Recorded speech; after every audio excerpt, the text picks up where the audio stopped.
Chapter 3. The second of the three spirits. Awakening in the middle of a prodigiously tough snore, and sitting up in bed to get his thoughts together, Scrooge had no occasion to be told that the bell was again upon the stroke of 1. He felt that he was restored to consciousness in the right nick of time, for the especial purpose of holding a conference with the second messenger dispatched to him through Jacob Marley's intervention. But finding that he turned uncomfortably cold when he began to wonder which of his curtains this new specter would draw back, he put them every one aside with his own hands, and lying down again established a sharp lookout all around the bed. For he wished to challenge the spirit on the moment of his appearance, and did not wish to be taken by surprise and made nervous.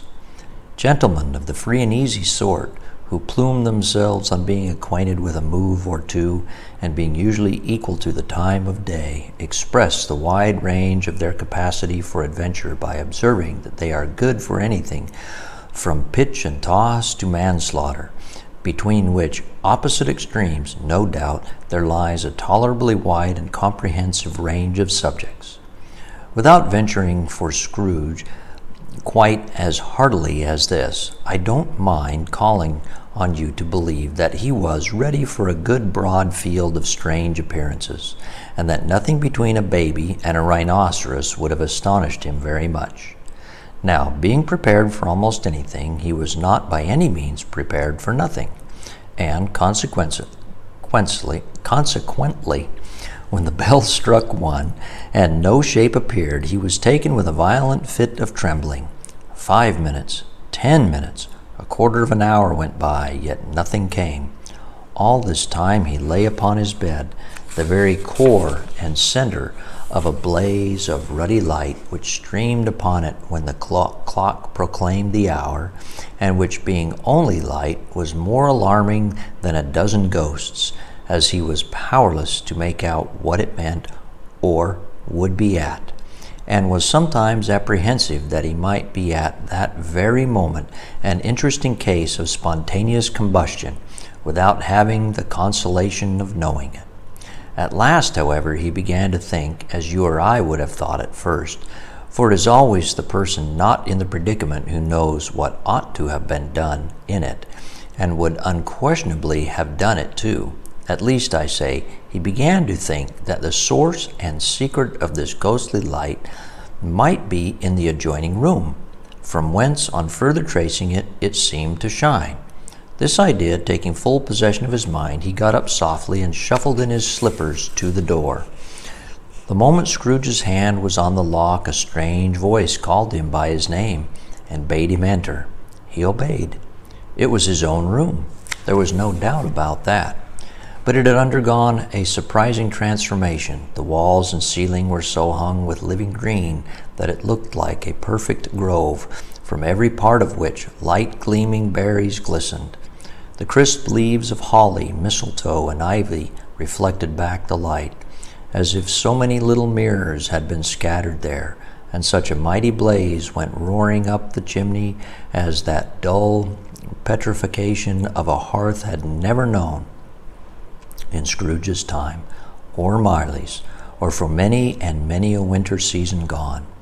Heaped up upon the floor to form a kind of throne were turkeys, geese, game, poultry, brawn, great joints of meat, sucking pigs, long wreaths of sausages, mince pies, plum puddings, barrels of oysters, red-hot chestnuts, cherry-cheeked apples, juicy oranges, luscious pears, immense 12 cakes, and seething bowls of punch that made the chamber dim with their delicious steam.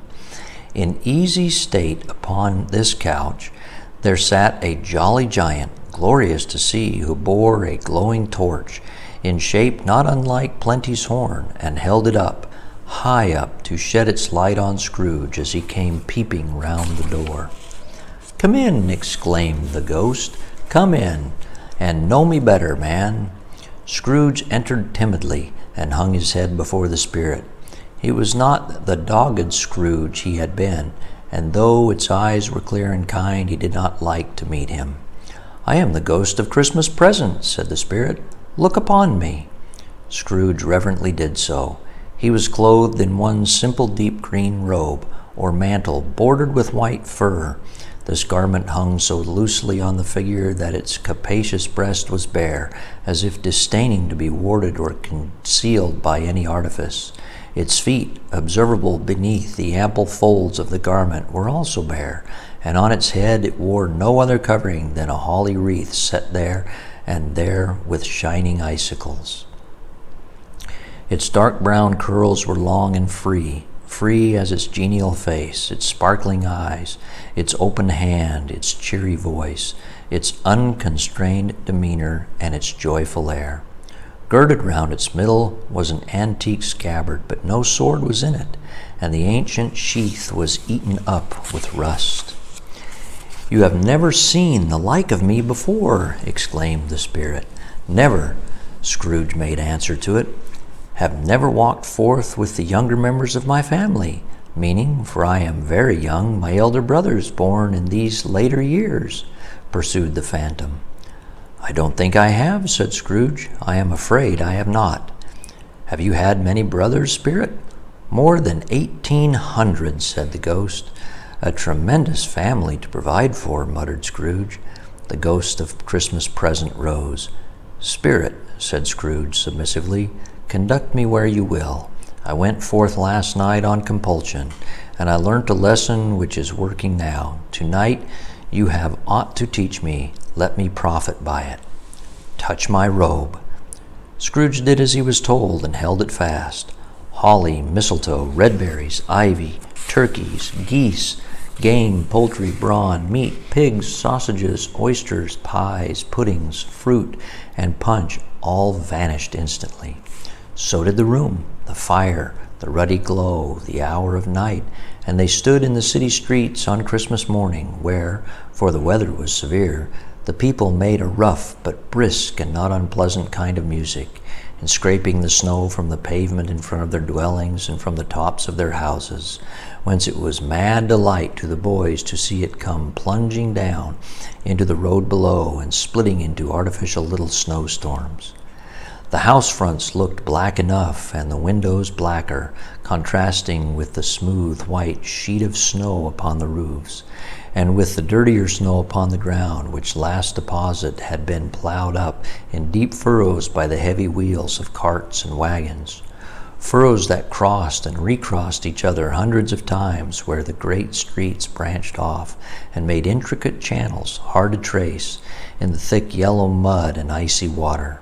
The sky was gloomy, and the shortest streets were choked up with a dingy mist, half thawed, half frozen, whose heavier particles descended in a shower of sooty atoms, as if all the chimneys in Great Britain had, by one consent, caught fire, and were blazing away to their dear hearts' content. There was nothing very cheerful in the climate or the town, and yet was there an air of cheerfulness abroad that the clearest summer air and brightest summer sun might have endeavored to diffuse in vain.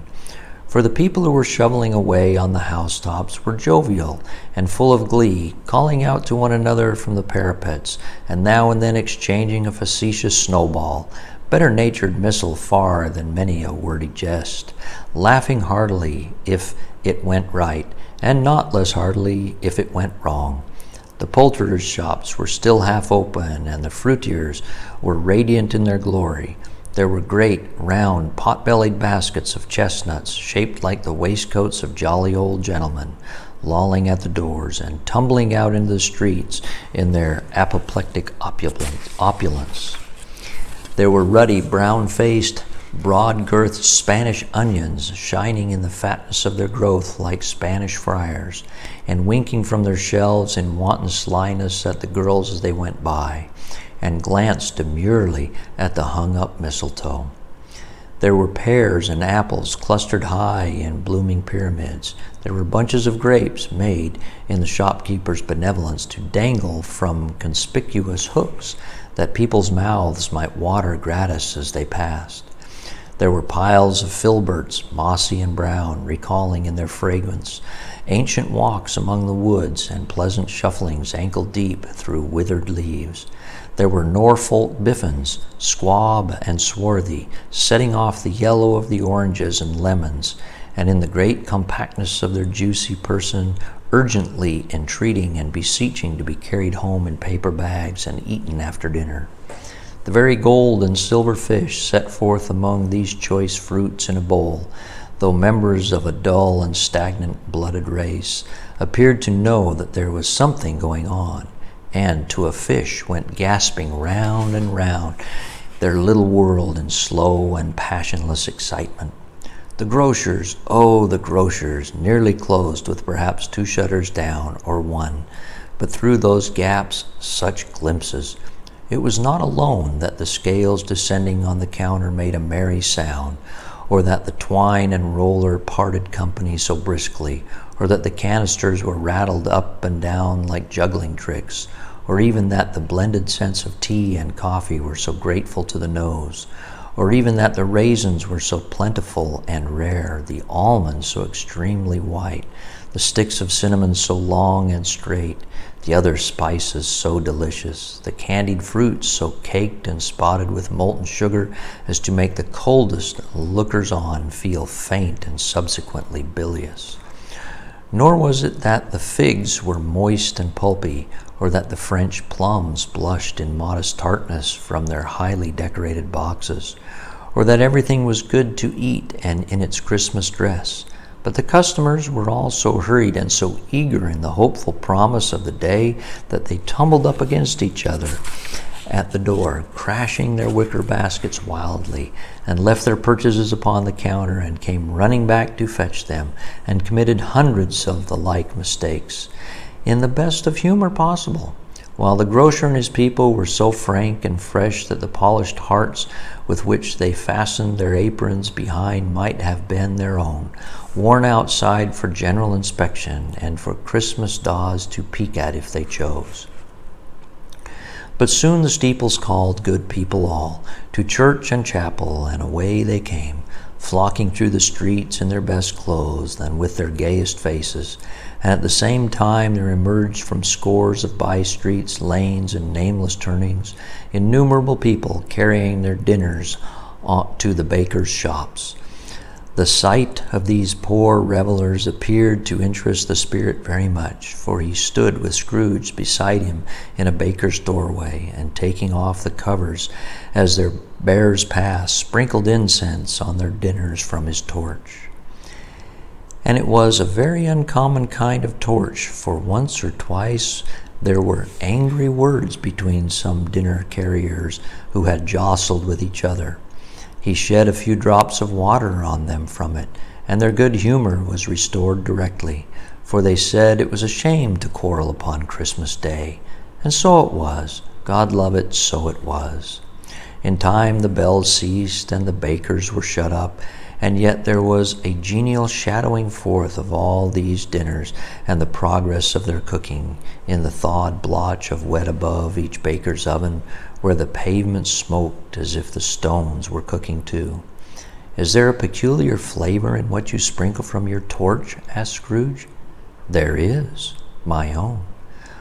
"Would it apply to any kind of dinner on this day?" asked Scrooge. "To any kindly given, to a poor one most." "Why to a poor one most?" asked Scrooge. "Because it needs it most." "Spirit," said Scrooge after a moment's thought, "I wonder you, of all the beings in the many worlds about us, should desire to cramp these people's opportunities of innocent enjoyment." "I?" cried the Spirit. "You would deprive them of their means of dining every 7th day, often the only day on which they can be said to dine at all," said Scrooge. "Wouldn't you?" "Aye," cried the Spirit. "You seek to close these places on the 7th day," said Scrooge, "and it comes to the same thing." "I seek?" exclaimed the Spirit. "Forgive me if I'm wrong. It has been done in your name, or at least in that of your family," said Scrooge. "There are some upon this earth of yours," returned the Spirit, "who lay claim to know us, and who do their deeds of passion, pride, ill will, hatred, envy, bigotry, and selfishness in our name, who are as strange to us as all our kith and kin, as if they had never lived. remember that and charge their doings on themselves, not us." Scrooge promised that he would, and they went on, invisible, as they had been before, into the suburbs of the town. It was a remarkable quality of the ghost, which Scrooge had observed at the baker's, that notwithstanding his gigantic size he could accommodate himself to any place with ease, and that he stood beneath a low roof quite as gracefully and like a supernatural creature as it was possible he could have done in a lofty hall. And perhaps it was the pleasure the good spirit had in showing off this power of his, or else it was his own kind, generous, hearty nature, and his sympathy with all poor men that led him straight to Scrooge's clerks. For there he went and took Scrooge with him, holding to his robe, and on the threshold of the door the spirit smiled and stopped to bless Bob Cratchit's dwelling with the sprinklings of his torch. Think of that! Bob had but 15 bob a week himself. He pocketed on Saturdays but 15 copies of his Christian name, and yet the ghost of Christmas present blessed his 4-roomed house. Then up rose Mrs. Cratchit, Cratchit's wife, dressed but poorly in a twice-turned gown, but brave in ribbons, which are cheap and made a goodly show for 6 pence. And she laid the cloth, assisted by Belinda Cratchit, second of her daughters, also brave in ribbons, while Master Peter Cratchit plunged a fork into the saucepan of potatoes, and getting the corners of his monstrous shirt collar, Bob's private property conferred upon his son and heir in honor of the day, into his mouth, rejoiced to find himself so gallantly attired, and yearned to show his linen in the fashionable parks.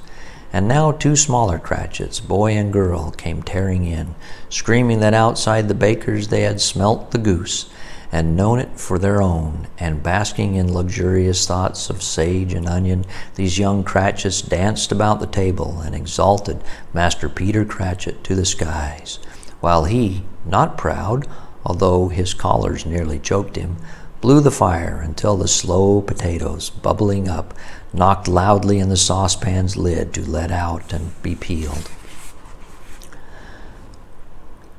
"What has ever got your precious father, then?" said Mrs. Cratchit. "And your brother, Tiny Tim, and Martha weren't as late last Christmas Day by half an hour." "Here's Martha, mother," said a girl, appearing as she spoke. "Here's Martha, mother," cried the 2 young Cratchits. "Hurrah! There's such a goose, Martha." "Why, bless your heart alive, my dear, how late you are," said Mrs. Cratchit, kissing her a dozen times and taking off her shawl and bonnet for her with officious zeal. "We'd a deal of work to finish up last night," replied the girl, "and had to clear away this morning, mother." "Well, never mind so long as you are come," said Mrs. Cratchit. "Sit ye down before the fire, my dear, and have a warm, Lord bless ye." "No, no, there's father coming," cried the 2 young Cratchits, who were everywhere at once. "Hide, Martha, hide!" So Martha hid herself, and in came little Bob, the father, with at least 3 feet of comforter, exclusive of the fringe, hanging down before him, and his threadbare clothes darned up and brushed to look seasonable, and Tiny Tim upon his shoulder. Alas for Tiny Tim! He bore a little crutch, and had his limbs supported by an iron frame. "Why, where's our Martha?" cried Bob Cratchit, looking around. "Not coming," said Mrs. Cratchit.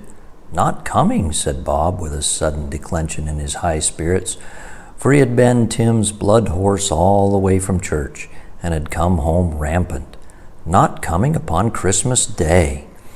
Martha didn't like to see him disappointed, if it were only in a joke, so she came out prematurely from behind the closet door and ran into his arms, while the 2 young Cratchits hustled Tiny Tim and bore him off to the wash-house, that he might hear the pudding singing in the copper.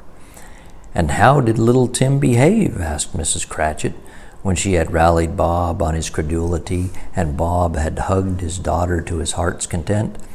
"As good as gold," said Bob, "and better. Somehow he gets thoughtful sitting by himself so much, and thinks the strangest things you ever heard. He told me coming home that he hoped the people saw him in the church because he was a cripple, and it might be pleasant to them to remember upon Christmas Day who made lame beggars walk and blind men see. Bob's voice was tremulous when he told them this, and trembled more when he said that Tiny Tim was growing strong and hearty. His active little crutch was heard upon the floor, and back came Tiny Tim before another word was spoken, escorted by his brother and sister to his stool beside the fire. And while Bob, turning up his cuffs, as if, poor fellow, they were capable of being made more shabby, compounded some hot mixture in a jug with gin and lemons, and stirred it round and put it on the hob to simmer, Master Peter and the two ubiquitous young Cratchits went to fetch the goose, with which they soon returned in high procession. Such a bustle ensued that you might have thought a goose the rarest of all birds, a feathered phenomenon to which a black swan was a matter of course, and in truth it was something very like it in the house. Mrs. Cratchit made the gravy, ready beforehand in a little saucepan, hissing hot.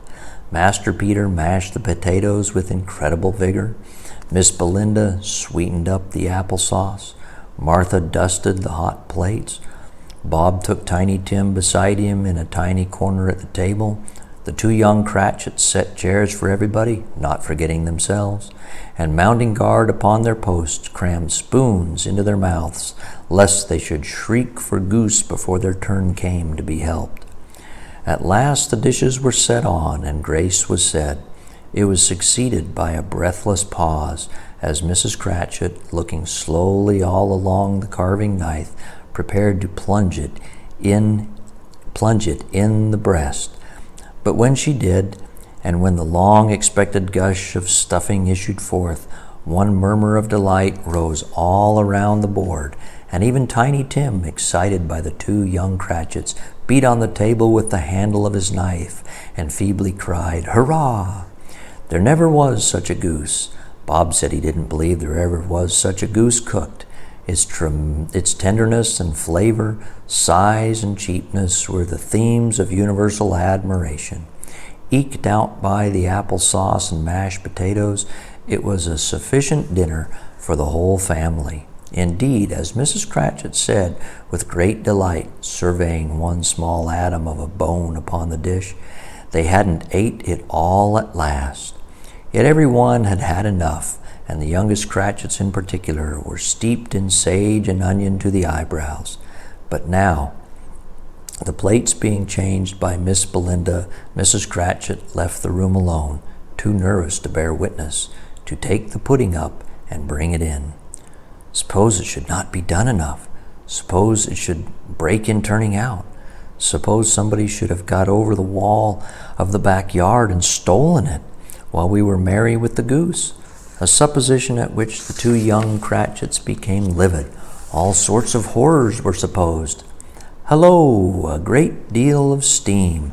The pudding was out of the copper. A smell like a washing day. That was the cloth. A smell like an eating house, and the pastry cooks next door to each other, with the laundresses next door to that.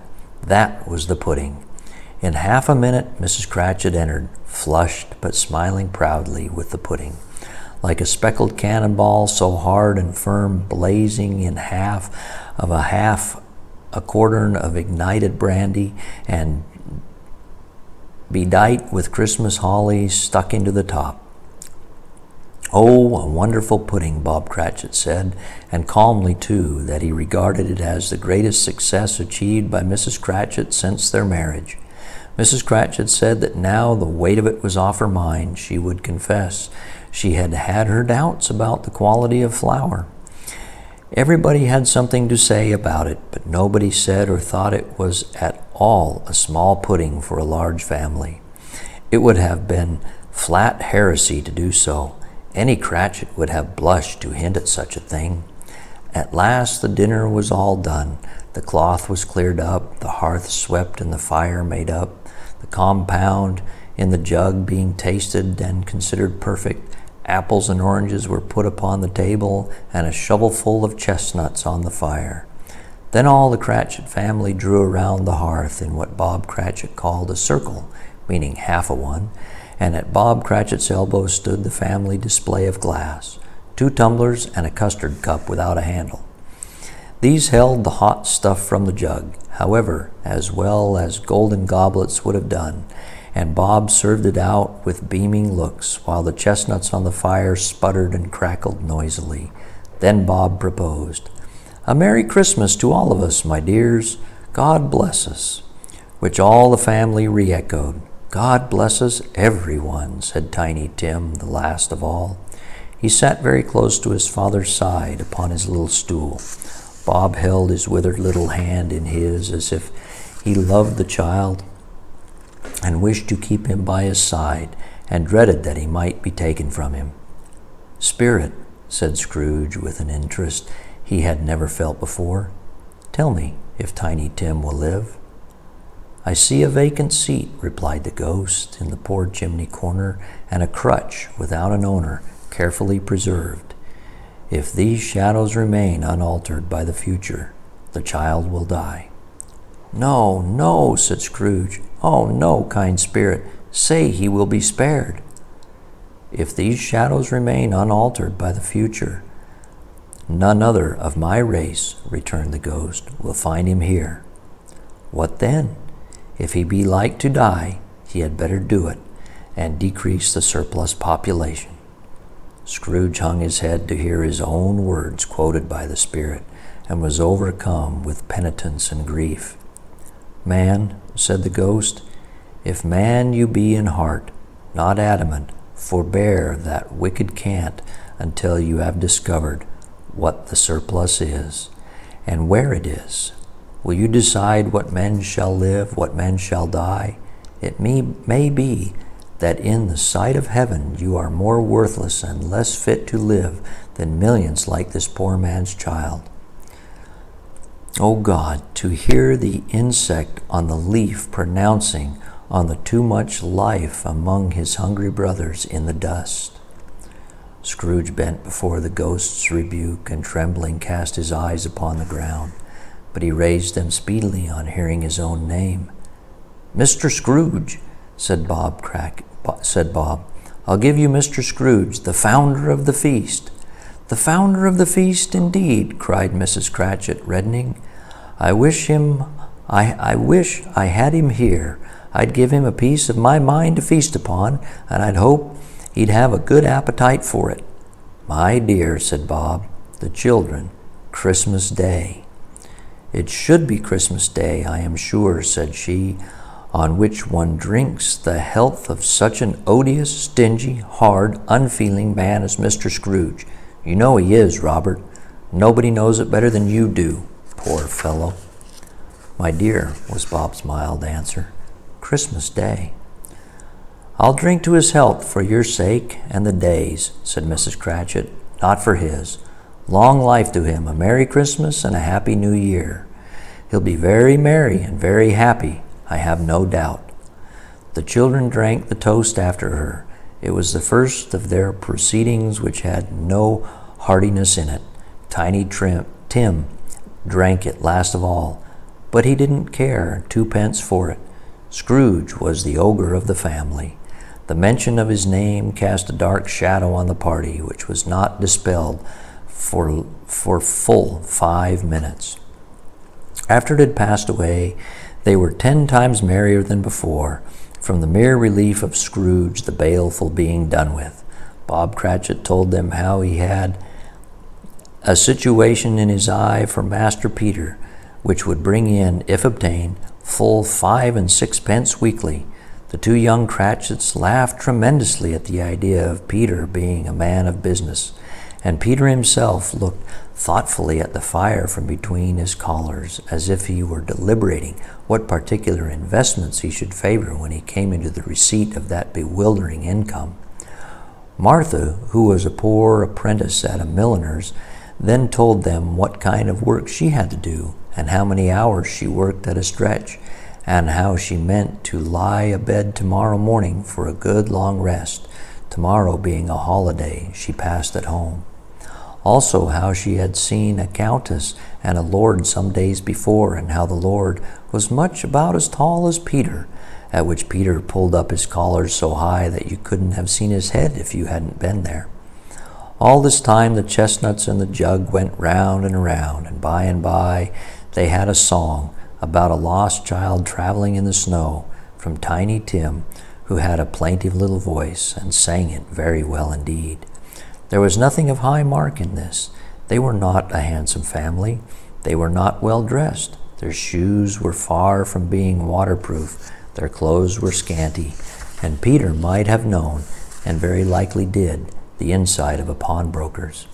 But they were happy, grateful, pleased with one another, and contented with the time. And when they faded and looked happier yet in the bright sprinklings of the Spirit's torch at parting, Scrooge had his eye upon them, and especially on Tiny Tim, until the last. By this time it was getting dark and snowing pretty heavily, and as Scrooge and the Spirit went along the streets, the brightness of the roaring fires in kitchens, parlors, and all sorts of rooms was wonderful. Here the flickering of the blaze showed preparations for a cozy dinner, with hot plates baking through and through before the fires, and deep red curtains ready to be drawn to shut out cold and darkness. There all the children of the house were running out in the snow to meet their married sisters, brothers, cousins, uncles, aunts, and be the first to greet them. Here again were shadows on the window blind of guests assembling, and there a group of handsome girls, all hooded and fur-booted, and all chattering at once, tipped lightly off to some near neighbor's house, where, woe upon the single man who saw them enter. Artful witches, well, they knew it in a glow. But if you had judged from the number of people on their way to friendly gatherings, you might have thought that no one was at home to give them welcome when they got there. Indeed, every house expecting company, and piling up its fires half chimney high. Blessings on it, how the ghost exulted, how it bared its breadth of breast, and opened its capacious palm, and floated on, outpouring with a generous hand its bright and harmless mirth on everything within its reach. The very lamplighter who ran on before, dotting the dusky street with specks of light, and who was dressed to spend the evening somewhere, laughed out loudly as the Spirit passed, though little kenned the lamplighter that he had any company but Christmas. And now, without a word of warning from the ghost, they stood upon a bleak and desert moor, where monstrous masses of rude stone were cast about as though it were the burial place of giants. And water spread itself wheresoever it listed, or would have done so, but for the frost that held it prisoner. And nothing grew but moss and furze and coarse, rank grass. Down in the west the setting sun had left a streak of fiery red, which glared upon the desolation for an instant, like a sullen eye, and frowning lower, lower yet, was lost in the thick gloom of darkest night. "What place is this?" asked Scrooge. "A place where miners live, who labor in the bowels of the earth," returned the Spirit. "But they know me. See." A light shone from the window of a hut, and swiftly they advanced towards it. Passing through the wall of mud and stone, they found a cheerful company assembled round a glowing fire. An old man and a woman, with their children and their children's children, and another generation beyond that, all decked out gaily in their holiday attire. The old man, in a voice that seldom rose above the howling of the wind upon the barren waste, was singing them a Christmas song. It had been a very old song when he was a boy, and from time to time they all joined in the chorus. So surely as they raised their voices, the old man got quite blithe and loud, and so surely as they stopped, his vigor sank again. The Spirit did not tarry here, but bade Scrooge hold his robe, and passing on above the moor, sped whither? Not to see, to see. To Scrooge's horror, looking back, he saw the last of the land, a frightful range of rocks behind them, and his ears were deafened by the thundering of water as it rolled and roared and raged among the dreadful caverns, it had worn and fiercely tried to undermine the earth.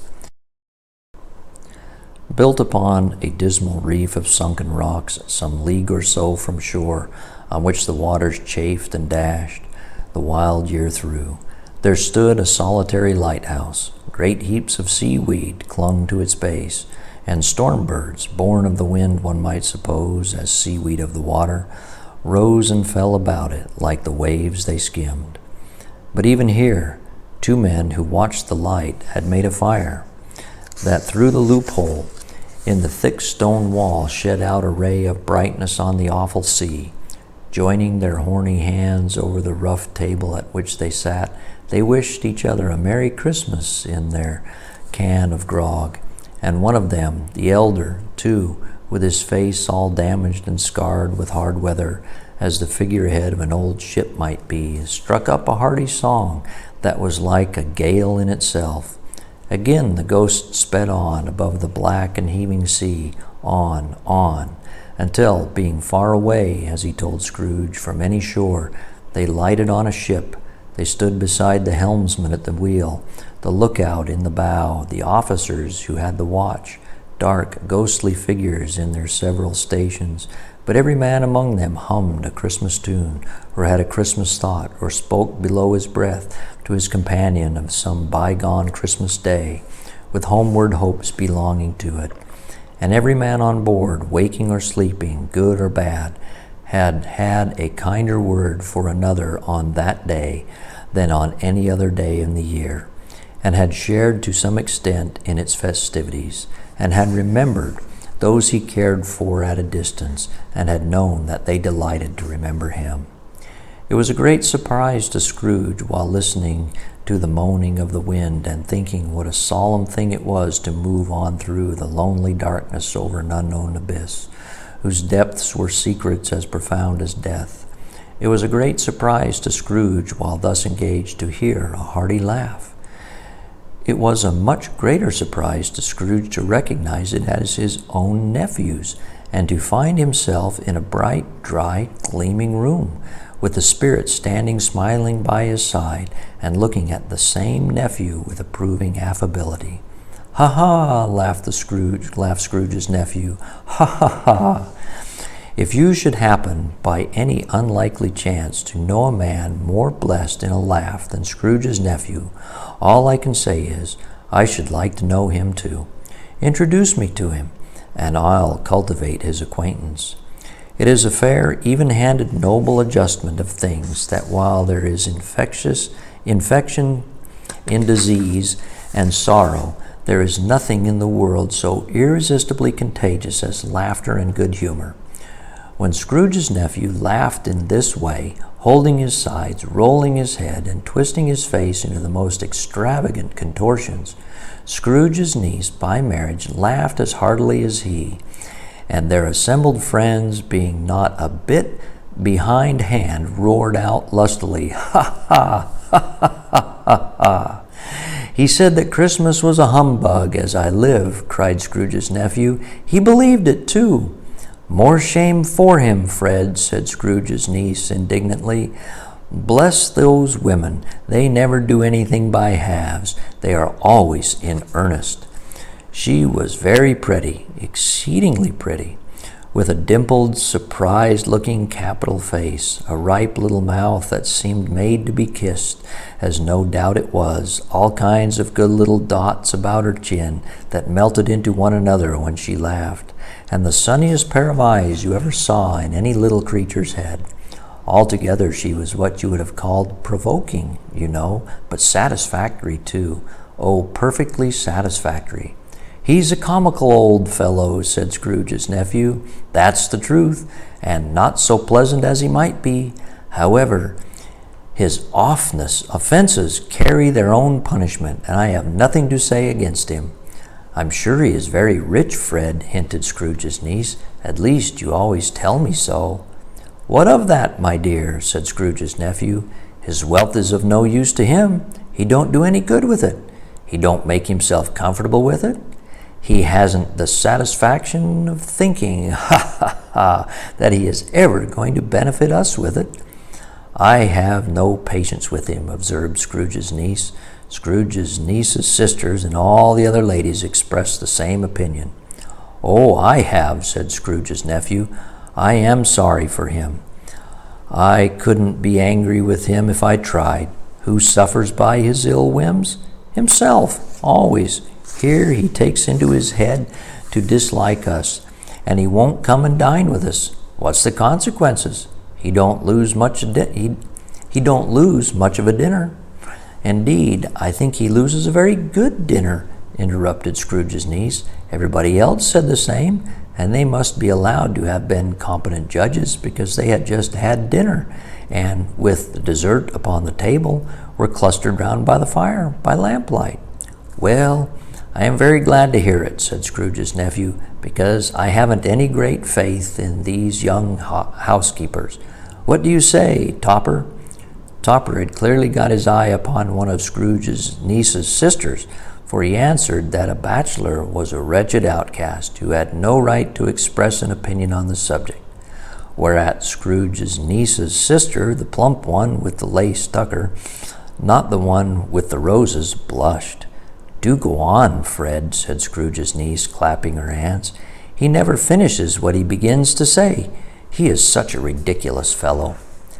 Scrooge's nephew reveled in her laugh, and as it was impossible to keep the infection off, though the plump sister tried hard to do it with aromatic vinegar, his example was unanimously followed. "I was only going to say," said Scrooge's nephew, that the consequences of his taking a dislike to us and not making merry with us is, as I think, that he loses some pleasant moments, which could do him no harm. I am sure he loses pleasanter companions than he can find in his own thoughts. Either in his moldy old office or in his dusty chambers. I mean to give him the same chance every year, whether he likes it or not, for I pity him. He may rail at Christmas till he dies, but he can't help thinking better of it. I defy him. If he finds me going there in good temper year after year and saying, 'Uncle Scrooge, how are you?' if it only puts him in the vein to leave his poor clerk 50 pounds, that's something, and I think I shook him yesterday." It was their turn to laugh now at the notion of his shaking Scrooge, but being thoroughly good-natured and not much caring what they laughed at, so that they laughed at any rate, he encouraged them in their merriment and passed the bottle joyously. After tea they had some music, for they were a musical family, and they knew what they were about when they sang a glee or catch.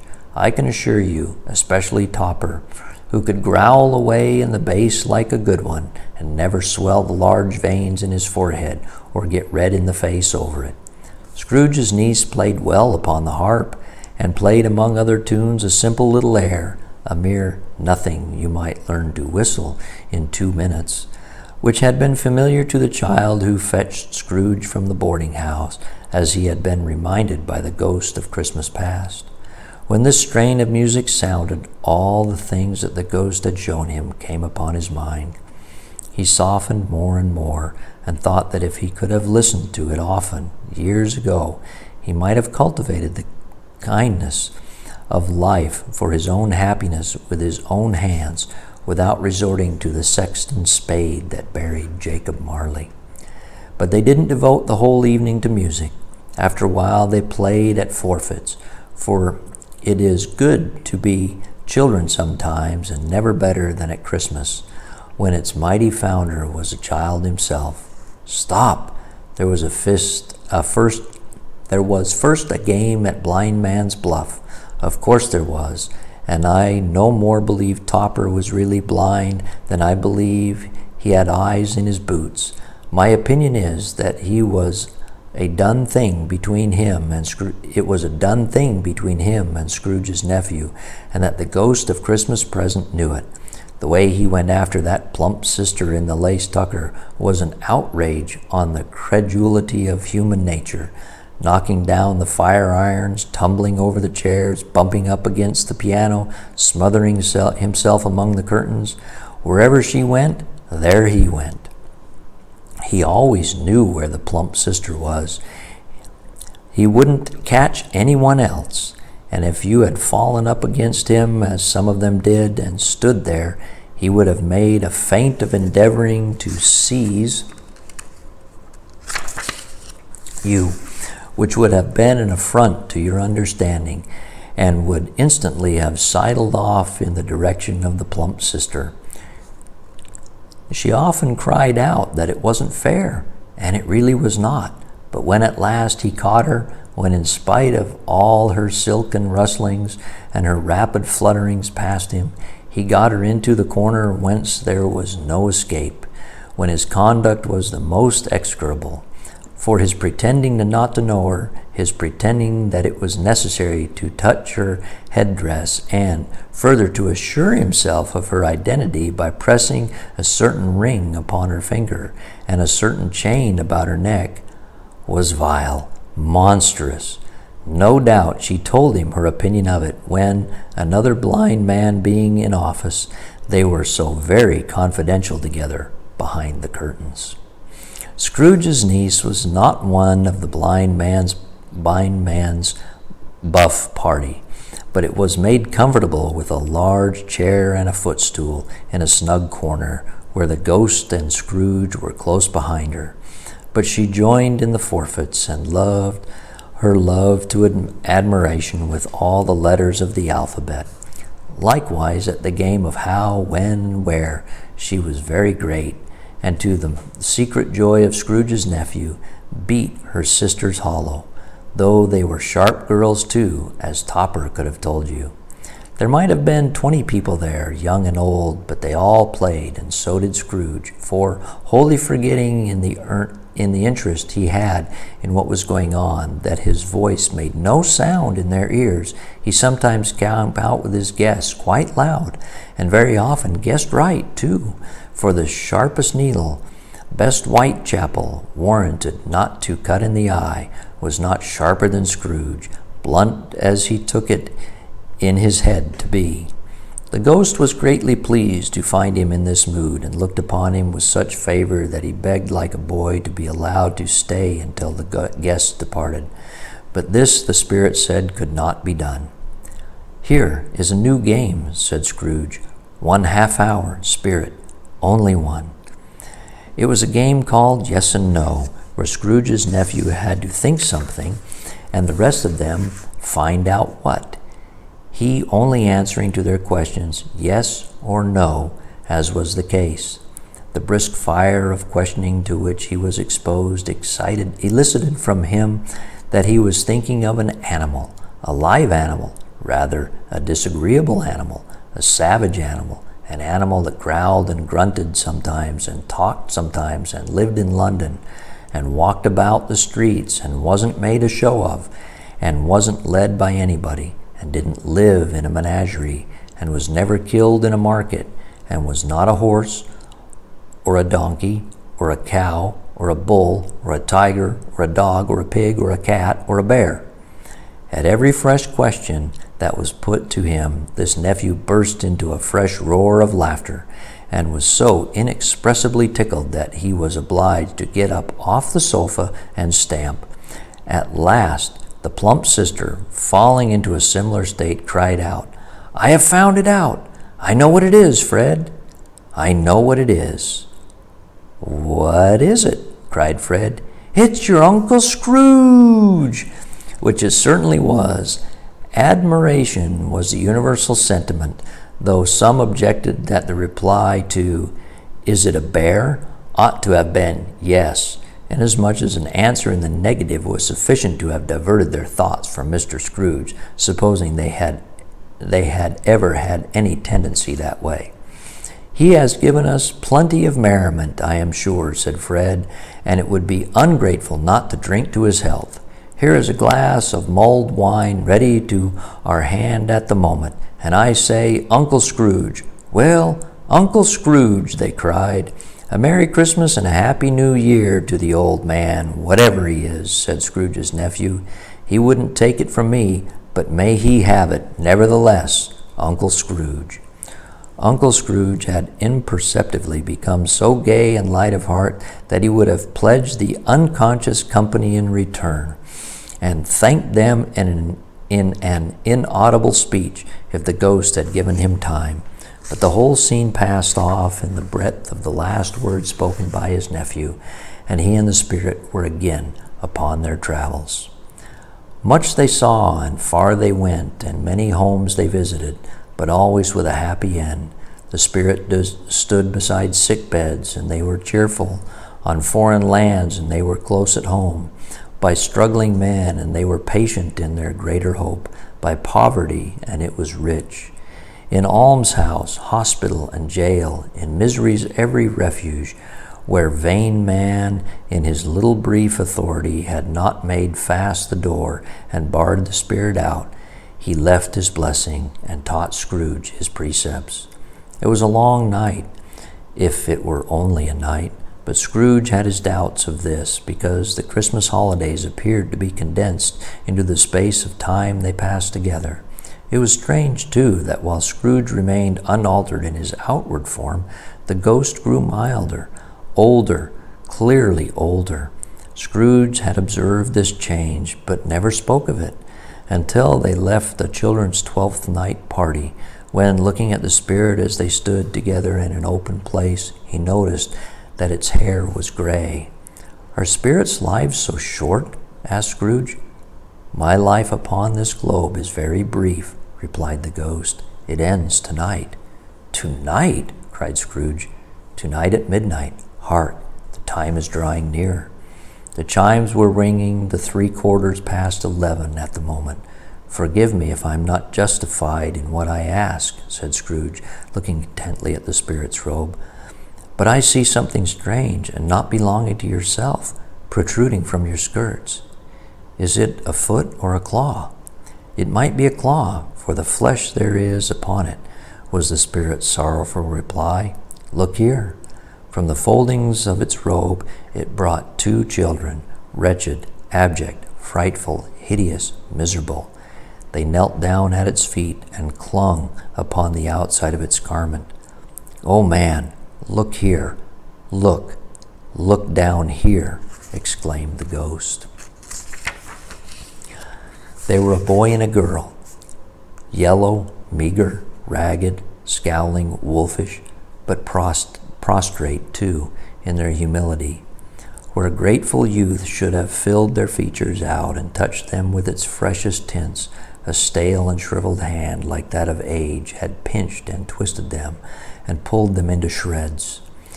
Where angels might have sat enthroned, devils lurked and glared out menacing. No change, no degradation, no perversion of humanity in any grade. Through all the mysteries of wonderful creation has monsters half so horrible and dread. Scrooge started back, appalled, having them shown to him in this way. He tried to say they were fine children, but the words choked themselves. Rather than be parties to a lie of such enormous magnitude. "Spirit, are they yours?" Scrooge could say no more. "They are man's," said the spirit, looking down upon them, "and they cling to me, appealing from their fathers. This boy is ignorance, this girl is want. Beware them both, and all of their degree, but most of all beware this boy, for on his brow I see that written which is doom, unless the writing be erased. Deny it," cried the spirit, stretching out his hand towards the city. "Slander those who tell it ye. Admit it for your factious purposes, and make it worse, and abide the end." "Have they no refuge or resource?" cried Scrooge. "Are there no prisons?" said the spirit, turning on him for the last time his own words. "Are there no workhouses?" The bell struck 12. Scrooge looked about him for the ghost and saw it not. As the last stroke ceased to vibrate, he remembered the prediction of old Jacob Marley, and lifted up his eyes, beheld a solemn phantom, draped and hooded, coming like a mist along the ground towards him.